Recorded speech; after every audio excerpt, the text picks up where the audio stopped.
प्यारे बच्चों, आज की इस वीडियो में हम कक्षा 10वीं के समाज से संबंधित सीबीएसई द्वारा वर्ष 2019 से लेकर 2023 तक पूछे गए प्रश्नों को हल करने वाले हैं।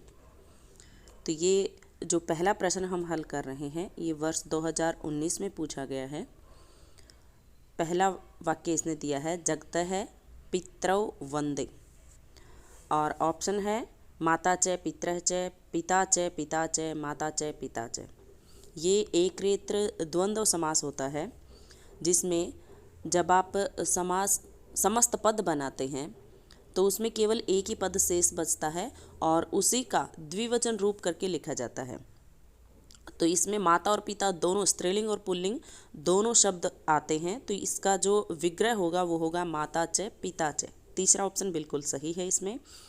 अगला है अधुना सूर्यस्य उदयः भवति। तो सूर्यस्य उदय ये विग्रह दिया हुआ है, इसका समस्त पद बनाना है।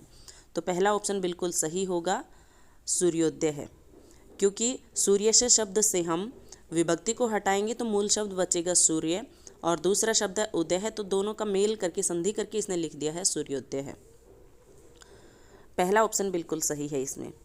अगला है सरोवरे नील कमलम शोभते। ये वर्तमान में इस समास को हटा दिया गया है सीबीएसई के द्वारा।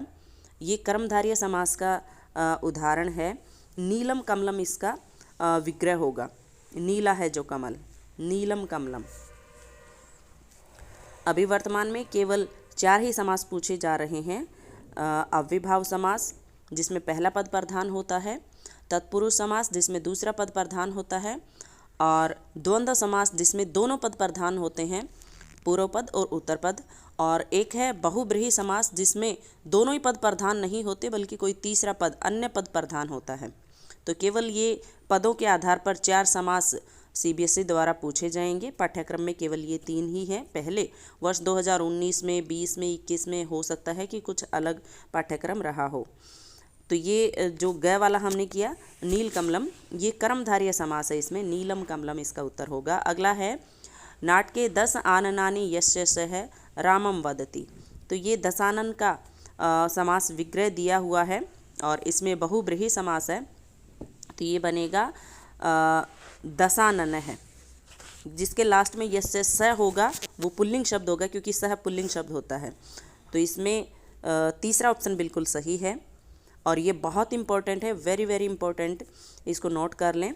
और कई बार पूछा जा चुका, आप इसी पीडीएफ में आप देख लेंगे कितनी बार पूछा गया है। अगला है बालकेन प्रतिदिनम गीता पठ्यते। बालक के द्वारा प्रतिदिन गीता पढ़ी जाती है। तो ये प्रतिदिनम इसका जो समास विग्रह होगा वो होगा दिनम दिनम प्रति, या फिर ऐसा भी हो सकता है दिनम दिनम इति। ये अव्ययभाव समास का उदाहरण है। अगला ये भी वर्ष 2019 में पूछा गया है। एक साल में 2 बार एग्जाम होता है। आपको लग रहा होगा कि वर्ष 2019 का मैंने पहले भी कराया है और ये भी वर्ष 2019 में ही पूछा गया है। तो क्योंकि एक वर्ष में 2 बार एग्जाम होता है, एक बार तो एनुअल एग्जाम होता है और उसमें जो बच्चे पास नहीं हो पाते हैं तो उनके लिए बाद में एक कंपार्टमेंट एग्जाम होता है। तो देखिए इसमें पहला प्रश्न पूछा है, पाणी च पादौ च प्रक्षाल्य भोजनम कुरु। तो इसमें पाणी च पादौ च ये द्वंद्व समास का विग्रह करके दिया है, इसका समस्त पद आपको बताना है। तो इसमें दूसरा ऑप्शन बिल्कुल सही है, पाणिपादम। अगला है गंगम उपगंगम अयम घोषा शोभते। उपगंगम इसका समास विग्रह करके बताना है। तो ये अव्ययभाव समास का उदाहरण है जिसमें उप उपसर्ग जुड़ा हुआ है। उप उपसर्ग समीपम में टूटता है। जब इसका विग्रह करते हैं तो ये समीपम में जाएगा और जो गंगम शब्द है उसमें षष्ठी विभक्ति लग जाएगी, यानी गंगा के पास। तो इसमें तीसरा ऑप्शन सही है, गंगायाः समीपम। अगला है सारथी ही अवदत अयम पीतम अम्रम यस्य सह तिष्ठति। तो ये पीतम अम्रम यस्य सह, ये इसमें समास विग्रह दिया है और ये बहुब्रीहि समास का उदाहरण है, यानी पीले हैं वस्त्र जिसके वह, ये भगवान कृष्ण की ओर इशारा कर रहा है। तो ये पीताम्बर है, यस्य स है इसके लास्ट में है, तो ये पुल्लिंग शब्द है। तो इसका पहला ऑप्शन बिल्कुल सही है, पीताम्बर है, यानी पीले हैं वस्त्र जिनकी वह, यानी भगवान श्री कृष्ण। अगला है वयम निर्विघ्नम जीवामः है। ये अव्ययभाव समास का उदाहरण है और इसमें ये समास दिया है, इसका समस्त पद दिया है और इसका समास विग्रह आपको करना है। तो निर जो उपसर्ग होता है वो अभावय में जाता है और जो शब्द होता है उसके साथ में उसमें षष्ठी विभक्ति जुड़ जाती है। तो इसमें दूसरा ऑप्शन बिल्कुल सही है, विघ्नानाम अभाव है, यानी जहाँ पर मुसीबतों का अभाव होता है। अगला है अनृतम न बुर्यात। तो ये अनृतम ये न तत्पुरुष समास है, यानी जो नकारात्मक अर्थ देता है। तो इसमें तीसरा ऑप्शन बिल्कुल सही है, नरीतम। अगला ये वर्ष 2020 में पूछा गया है। पहला है सह स्थित प्रज्ञ है को इति को न जानाति। स्थित प्रज्ञ है यानी स्थिर बुद्धि वाला है जो वह, ये बहुब्रीहि समास है। इसमें समस्त पद दिया है, समास विग्रह आपको करना है। तो ये हो जाएगा स्थिता प्रज्ञा यस्य सह, यानी स्थिर बुद्धि है जिसकी वह। तो पहला ऑप्शन इसका बिल्कुल सही है। अगला है मुनि ही राजानम यथेष्टम अभयनंदत। तो इसमें यथेष्टम का समास विग्रह आपको करना है। तो ये यथा, इसमें उपसर्ग जुड़ा हुआ है, अव्यय पद है इसमें यथा। तो ये यथा अंतिकर्म में जाता है और इष्टम जो शब्द है ये द्वितीय विभक्ति में जाएगा, इष्टम अंतिकर्म। तो इसमें ग वाला ऑप्शन बिल्कुल सही है, यानी इच्छाओं का अतिक्रमण है जहाँ। अगला है कुश लवौ रामम प्रणमत है। कुश और लव, तो ये द्वंद्व समास है, इसका समस्त पद दिया है, समास विग्रह करना है। तो इसमें पहला ही ऑप्शन सही है, कुशः च लवः च। अगला है सह भारस्य वेदनया क्रदन्ति स्म। भारस्य वेदनया यानी भार की वेदना से। तो ये तत्पुरुष समास का षष्ठी तत्पुरुष समास है इसमें। तो भार जो शब्द है उसमें षष्ठी जोड़ने से भारस्य शब्द बना है, तो विभक्ति हटा करके आप समस्त पद बना देंगे। तो जब आप विभक्ति हटा देंगे तो मूल शब्द बचेगा भार, और अगला जो शब्द है वेदनया वो एज इट इज इसके साथ जुड़ जाएगा। तो इसमें ग वाला ऑप्शन सही है, भार वेदनया। अगला है राम है मृगस्य पश्चात धावति स्म। मृगस्य पश्चात, ये पश्चात जो है ये अनु में आता है जब आप इसका समस्त पद बनाते हैं, और जब आप विग्रह करते हैं तो अनु उपसर्ग पश्चात में टूटता है और जो शब्द होता है उसमें षष्ठी जुड़ जाती है। तो यहाँ पर पश्चात कन्वर्ट हो जाएगा, वापस से रिवर्स करेंगे तो ये अनु में आ जाएगा, और मृग से इसमें विभक्ति हट करके इसका जो शब्द बचेगा उसमें द्वितीय जोड़ करके लिखते हैं हम मृगम। तो ये बन जाएगा अनु मृगम। पहला ऑप्शन इसमें बिल्कुल सही है। अगला देखिए, ये वर्ष 2023 में पूछा गया है। वर्ष 2022 में क्योंकि टर्म वाइज एग्ज़ाम हुआ था तो उसमें व्याकरण का पोर्शन नहीं पूछा गया है। ये वर्ष 2023 का हम हल करने वाले हैं, जिसमें पहला प्रश्न पूछा गया है सह भार वेदनया क्रंदति स्म, यानी वह भार की पीड़ा से रोने लगा। तो इसमें भार वेदनया यानी भार की पीड़ा से, जैसा हिंदी में हम अर्थ निकालेंगे उसी हिसाब से हम विभक्ति जोड़ करके लिखेंगे। भार की पीड़ा से, भार की, तो काके की पदचिह्न के आधार पर हम षष्ठी विभक्ति का प्रयोग करते हैं। तो भार शब्द में षष्ठी विभक्ति जोड़ने से शब्द बनता है भारत से, और वेदनया ये एज इट इज रहेगा वेदना से, वेदनया।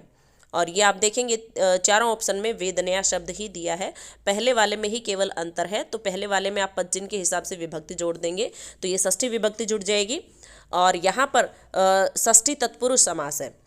तो इसमें बी ऑप्शन बिल्कुल सही है, भारत से वेदनया यानी भार की वेदना से। अगला है प्रस्तर तले लता तरु गुल्मा में भवंतु पिष्टः। यहाँ पर लता तरु गुल्मा ये समस्त पद दिया है, इसका समास विग्रह आपको करना है। और क्योंकि यहाँ पर 3 शब्द हैं तो 3 शब्द वाला एक ही ऑप्शन है इसमें, लता च तरवह च गुल्मा च, और इसका बहुवचन करके लिखा है तीनों ही शब्दों का, क्योंकि 3 पद है यहाँ पर। तो 2 से ज़्यादा जब पद होते हैं तो वो बहुवचन में आता है, तो सभी का बहुवचन रूप लिख दे इसने, लता च तरवह च गुल्मा च। यहाँ पर द्वंद्व समास है। अगला है रामस्य समीपम उपसृते प्रणम्य च। रामस्य समीपम ये समास विग्रह दिया है, इसका समस्त पद आपको बनाना है। और यहाँ पर क्योंकि अव्ययभाव समास है तो जो समीपम शब्द होता है वो उपसर्ग में कन्वर्ट हो जाता है जब आप उसका समस्त पद बनाते हैं, और जो शब्द होगा उसमें विभक्ति हट करके द्वितीय विभक्ति जोड़ते हैं। तो ये राम शब्द से षष्ठी जुड़ने से रामस्य शब्द बना है, तो इसकी विभक्ति हटा देंगे तो राम शब्द बनेगा, और उसमें द्वितीय जोड़ देंगे तो रामम बन जाएगा, और समीपम का बन जाएगा उप। तो इसमें पहला ऑप्शन बिल्कुल सही है, उपरामम। अगला है को भेद है पीकः च काकः च तयोः। तो ये समास विग्रह करके लिखा है इसने, पीकः च काकः च तयोः। अंत में आप देखेंगे तयोः, ये तत् शब्द रूप से षष्ठी विभक्ति में ऐसा रूप बनता है, षष्ठी द्विवचन में तत् के शब्द रूप में। तो यहाँ पर आप देखेंगे जिसमें षष्ठी द्विवचन रूप होगा लास्ट में वही इसका उत्तर होगा। तो इसमें बी ऑप्शन बिल्कुल सही है, पिक काकयोः, कोयल और कोवे इन दोनों में। अगला है विमूढ़धि मधुरम न वदति। विमूढ़धि इसका समास विग्रह आपको करना है, यानी मूर्ख बुद्धि है जिसकी वह मधुर नहीं बोलता है। तो इसका डी वाला ऑप्शन बिल्कुल सही है, विमूढ़ाधि यस्य सः, मूर्ख बुद्धि है जिसकी वह। इसके बाद कुछ सैंपल पेपर हैं जिनको हम हल करने वाले हैं। तो पहला देखिए, वानरः सिंहस्य कर्माकृष्य पुनः वृक्षोपरि आरोहति। वृक्षोपरि इसमें समस्त पद दिया है, इसका समास विग्रह करना है जिसका अर्थ होता है वृक्ष के ऊपर, वृक्ष के ऊपर। तो जैसा हम हिंदी में पढ़ेंगे वैसा ही हम संस्कृत में विभक्ति जोड़ करके लिख देंगे, वृक्ष के। तो काके की पद जिनके आधार पर हम षष्ठी का प्रयोग करते हैं, तो वृक्ष शब्द में षष्ठी विभक्ति जोड़ देंगे तो वृक्ष शब्द बनेगा, और दूसरा शब्द है ऊपरी यानी वृक्ष के ऊपर। तो इसमें ख वाला ऑप्शन बिल्कुल सही है, इसमें षष्ठी तत्पुरुष समास है। अगला है प्रकृति माता सस्नेहम भो भो प्राणिन यूयम सर्वे एव मे संतति ही। तो इसने समस्त पद दिया है सस्नेहम, इसका समास विग्रह करना है। तो ये जो स शब्द है ये सहितम में जाता है, और जो शब्द होगा उसमें तृतीय विभक्ति जुड़ जाएगी। तो इसमें ख ऑप्शन बिल्कुल सही है, स्नेहेन सहितम यानी स्नेह के साथ। अगला है सर्वेषामेव मम कृते महत्वम विद्यते सम्यम अंतिक्रमे। तो यहाँ पर अव्यभाव समास है, और अंतिक्रम में जो शब्द होता है ये जब आप इसका समस्त पद बनाते हैं तो अंतिक्रम में यथा में चेंज हो जाता है, और ये जो शब्द है सम्यम इसमें द्वितीय जुड़ जाती है। तो ये सम्यम द्वितीय ऑलरेडी इसमें दिया हुआ है, तो इसमें पहला वाला ऑप्शन बिल्कुल सही है, यथा सम्यम। अगला है वाक्पटुः केनापि प्रकारेण परेण परिभूयते। वाक्पटुः ये समस्त पद दिया है, इसका समास विग्रह करना है। वाक्पटु का अर्थ होता है वाणी में चतुर यानी बोलने में चतुर। तो ये सप्तमी विभक्ति जुड़ जाएगी इसमें, बोलने में पद जिनके आधार पर सप्तमी विभक्ति, तो वाक शब्द का सप्तमी रूप बनता है वाची, और दूसरा शब्द है पटुः यानी बोलने में चतुर। इसमें ग ऑप्शन बिल्कुल सही है। अगला है हया च नागा च वहन्ति बोधिताः। हया च नागा च, ये समस्त पद आपको बनाना है, समास विग्रह दिया है, और यहाँ पर द्वंद्व समास है। तो ये बनेगा है नागाः, क्योंकि ये बहुवचन में दिया हुआ है। अगर ये एक वचन दिया होता हयः च नागा च, तो इसका है नागाओ बन जाता, लेकिन यहाँ पर क्योंकि हया ये भी बहुवचन शब्द है और अगला भी बहुवचन शब्द है नागाः, तो पहले का विभक्ति हटा देंगे हम, तो है शब्द बनेगा और दूसरा नागाः। तो पहला ऑप्शन बिल्कुल सही है इसमें। अगला है न्यायाधीशः आरक्षिणम दोषभाजनम अमन्यते। दोषभाजनम ये समस्त पद दिया है, इसका समास विग्रह करना है यानी दोष का पात्र। तो पदचिन्ह के आधार पर दोष शब्द में षष्ठी विभक्ति जुड़ जाएगी, और अगला जो शब्द है वो है भाजनम, तो ये बनेगा दोषस्य भाजनम। पहला ऑप्शन बिल्कुल सही है इसमें। अगला है काक चेष्टा विद्यार्थी एवं आदर्श छात्र है मन्यते, यानी कव्य की दृष्टि वाला छात्र ही आदर्श छात्र माना जाता है। काक चेष्ट है, ये समस्त पद दिया है, इसका समास विग्रह करना है। तो इसका समास विग्रह होगा क्योंकि यहाँ पर बहुव्रीहि समास है, तो इसमें ग ऑप्शन बिल्कुल सही है। काका है एव चेष्टा यस्य सः है, यानी कव्य जैसी चेष्टा है जिसकी वह। अगला है जलद त्वम पर्वतकुलम आश्वास्य रिक्तोऽसि। पर्वतकुलम ये समस्त पद दिया, इसका समास विग्रह करना है। पर्वतकुलम यानी पर्वतों का समूह, पर्वतों का, तो ये काके की पदचिन्ह के आधार पर पर्वत शब्द में षष्ठी विभक्ति जुड़ जाएगी, और पर्वत एक नहीं है पर्वतों का, तो यानी बहुवचन इसमें जुड़ेगा, षष्ठी बहुवचन, तो ये बनेगा पर्वतानाम, दूसरा शब्द कुलम। तो इसमें ख ऑप्शन बिल्कुल सही है, षष्ठी तत्पुरुष समास है यहाँ पर, पर्वतानाम कुलम। अगला है हयाश्च नागाश्च वहंती बोधिता। तो ये पहले भी आ चुका है, हयाश्च नागाश्च। तो इसके लिए जब आप समस्त पद बनाएंगे तो ये बनेगा हय नागाः, और इसमें घ वाला ऑप्शन बिल्कुल सही है। अगला है धरातलम मलेन सहितम जातम। मलेन सहितम ये समस्त पद आपको बनाना है, समास विग्रह दिया हुआ है, तो सहितम ये स में चेंज हो जाता है क्योंकि यहाँ पर अव्ययभाव समास है, और सहितम जो शब्द है वो स में चेंज हो जाएगा, और मलेन ये जो शब्द है इसमें विभक्ति हटा देंगे तो मल शब्द बनेगा, और उसका द्वितीय विभक्ति जोड़ करके लिखना होता है, तो मलम हो जाएगा, और सहितम का स, तो स मलम हो जाएगा। ख ऑप्शन इसमें बिल्कुल सही है।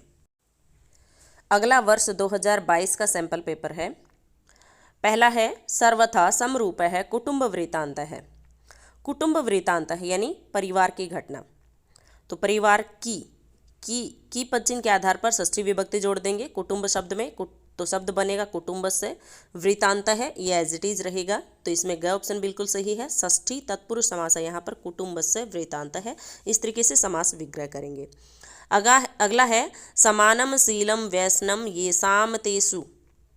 समानम शीलम वैष्णम येषाम तेषु सख्यम। तो ये समास विग्रह करके लिखा हुआ है, यानी समान व्यवहार और आदतें जिनकी होती हैं उनमें सख्यम यानी मित्रता होती है। तो ये जो तेषु शब्द है ये सप्तमी बहुवचन में बनता है। तो जब आप समस्त पद बनाएंगे तो वैसन जो शब्द होगा उसमें सप्तमी बहुवचन जोड़ करके लिखेंगे, तो इसमें पहला ऑप्शन ही सही है, समानशील वैष्णेषु। अगला है न ही निर्मलम जलम। निर्मलम ये समस्त पद दिया, इसका समास विग्रह करना है, तो इसमें निर उपसर्ग जुड़ा है, अव्ययभाव समास का उदाहरण है ये। तो निर उपसर्ग जब आप इसका समास विग्रह करते हैं तो निर उपसर्ग चेंज हो जाता है अभावः में, और जो शब्द होगा उसमें षष्ठी विभक्ति जुड़ जाएगी, तो ये बनेगा मलस्य अभावः है। इसमें ख ऑप्शन बिल्कुल सही है। अगला है व्याघ्र चित्रको नदी जलम पातुम आगतौ। बाघ और चीता नदी का जल पीने के लिए आए। बाघ और चीता, तो यहाँ पर द्वंद्व समास है, तो इसका समास विग्रह करेंगे तो बनेगा व्याघ्र च चित्रकः च। इसमें घ ऑप्शन बिल्कुल सही है। अगला पूछा है स है वृषभम च नीत्वा गृहम गात। वृषभम च यानी बैल और बैल, तो इसमें ये एक से द्वंद्व समास का उदाहरण है। जब आप इसका समस्त पद बनाएंगे तो उसी शब्द का द्विवचन रूप बन जाता है, तो ये बनेगा वृषभौ। ग ऑप्शन इसका बिल्कुल सही है। अगला वर्ष 2018 का सैंपल पेपर है। पहला प्रश्न पूछा है वाष्पयान माला संधावती, यानी गाड़ियों की पंक्तियाँ दौड़ती हैं। गाड़ियों की पंक्ति, तो ये समस्त पद दिया है, समास विग्रह आपको करना है। जब आप समास विग्रह करेंगे इसका, तो जैसा हम हिंदी में पढ़ेंगे उसी तरीके से संस्कृत में हम विभक्ति जोड़ करके लिख देंगे। वाष्पयान माला यानी गाड़ियों की पंक्ति, तो गाड़ियों की पद चिन्ह के आधार पर वाष्पयान शब्द में षष्ठी विभक्ति जोड़ देंगे और षष्ठी बहुवचन जोड़ेंगे, क्योंकि गाड़ी एक नहीं है अधिक है। तो वाष्प याना नाम शब्द बनेगा, और अगला शब्द माला, तो इसमें ग ऑप्शन बिल्कुल सही होगा। वाष्प याना नाम माला यानी गाड़ियों की पंक्ति। अगला है किम दव्योरपेकमेव प्रतिवचनम। प्रतिवचनम ये समस्त पद दिया है, समास विग्रह करेंगे तो इसमें प्रति उपसर्ग जुड़ा हुआ है, तो ये अव्ययभाव समास का उदाहरण है। जब आप इसका समास विग्रह करते हैं तो ये बनता है वचनम वचनम प्रति या फिर वचनम वचनम इति, तो इसमें ख ऑप्शन बिल्कुल सही है। अगला है तत्र राज सिंह नाम राजपुत्र है वस्तिस में। राजपुत्र यानी राजा का पुत्र, तो राजा का पुत्र का पद चिन्ह के आधार पर राजन शब्द का षष्ठी विभक्ति होगा यहाँ पर, तो राज्ञा शब्द बनता है और पुत्र का पुत्र ही रहेगा, तो इसमें क ऑप्शन बिल्कुल सही है। षष्ठी तत्पुरुष समास है यहाँ पर, राज्ञ है पुत्र है राजा का पुत्र। अगला है तस्मिन्नेव काले व्याघ्र चित्रको अपि जल पानाय आगतौ। व्याघ्र चित्रको यानी बाघ और चीता, तो ये ऐसा एक एग्जाम्पल हम कर चुके हैं, तो इसका विग्रह करेंगे तो ये बनेगा व्याघ्र च चित्रकः च। तो इसमें ग ऑप्शन बिल्कुल सही है, व्याघ्र है, चित्रकः च यानी बाघ और चीता। अगला है गुणम न वेति निर्गतः गुणाः यस्मात् सः।